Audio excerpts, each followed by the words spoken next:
আসসালামু আলাইকুম, সবাই কেমন আছেন? আশা করি সবাই ভালো আছেন। আমিও আপনাদের দোয়ায় ভালো আছি। এই যে কয়দিন আগে আমার বড় মেয়ে এসে বেড়ায় গেল, আর আজকে আসছে আমার ননদের শ্বশুর। অনেকদিন ধরে আসতে চাইছিল, তারপর সে আমি এখন তো ধানের সময়, তো ধান টান যখন কাটা হবে মানে গাড়া হবে তখন আসবে। আজকে সকালে ফোন দিয়ে বলতেছে আসবে, ব্যাংকে আসবে যে কোনটা ভালো, তার জন্য কিছু আয়োজন করতেছি। দুদিন আগে কিন্তু পিঠে বানাই খাইছি, এখানে যে তেল পিঠে বানাবো অল্প করে নিচ্ছি। তার জন্য এখন আসে থাকবে না, আসে মনে করেন সকালে আসবে বিকালে চলে যাবে। এখন সকাল থেকে রান্নাটা করতেছি, কিছু আসবে তার জন্য কিছু হালকা পাতলা কিছু রান্না করতেছি। তো ভাবতেছি একটু পিঠা বানাই, কদিন আগে তো আমরা বানাই খাইলাম।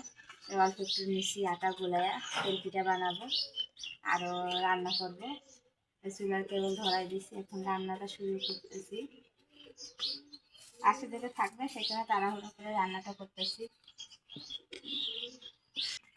এই তো অল্প একটু আটা গুলাই নিচ্ছি, আর দিয়ে কড়াই বসাই দিছি। তেল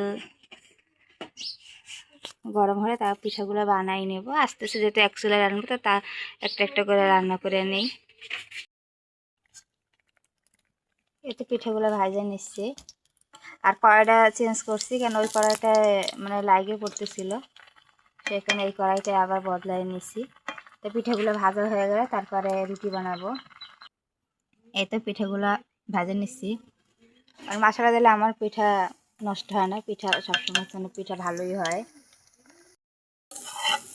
এই তো এখানে আলুগুলো ভাজি করে নিচ্ছি, আলু ভাজি করব, তারপরে ডিম ভাজি করব। আলুটাকে ভাজি করা হোক, তারপর ডিমগুলো ভাজে নিব। এত আলু ভাজি করে নিলাম, আর এখানে ডিমও ভাজি করে নিলাম।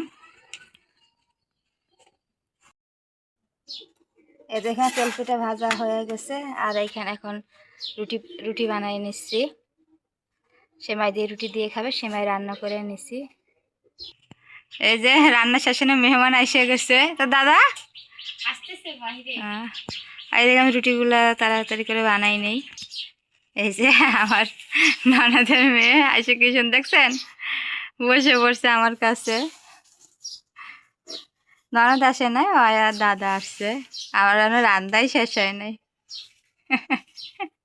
এই যে রুটি বানাচ্ছে, রুটিগুলো বানিয়ে ওদের নাস্তা দিব খাইতে। তো রুটিগুলো বানানো হয়েছে, এখানে সেমাই রান্না করে দিলাম, পিঠা। এখন এগুলো খাক, তারপরে রান্না বান্না করে তারপরে ভাত দিব। আর দিবা আসো, নাস্তা করে আসো না, এটা সে আগাও।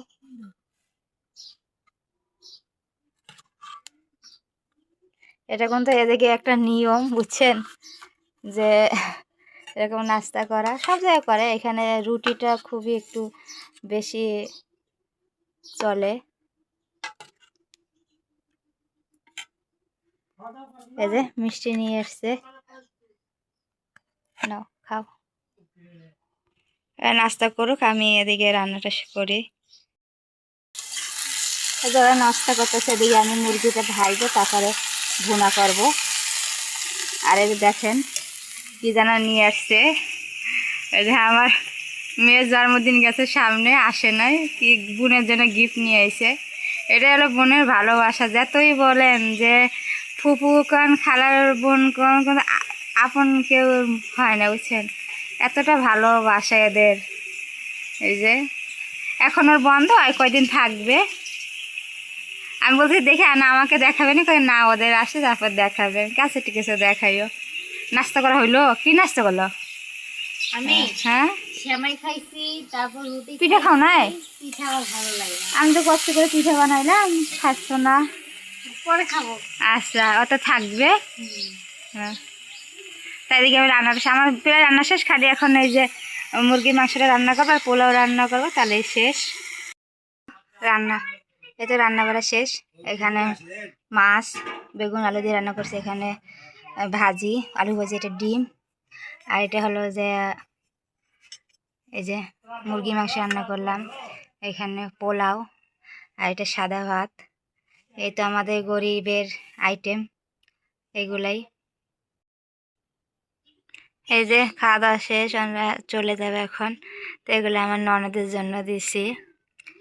এই যে যেহেতু আমার ননদ আসেনি সেই কারণে পাঠাই দিচ্ছি।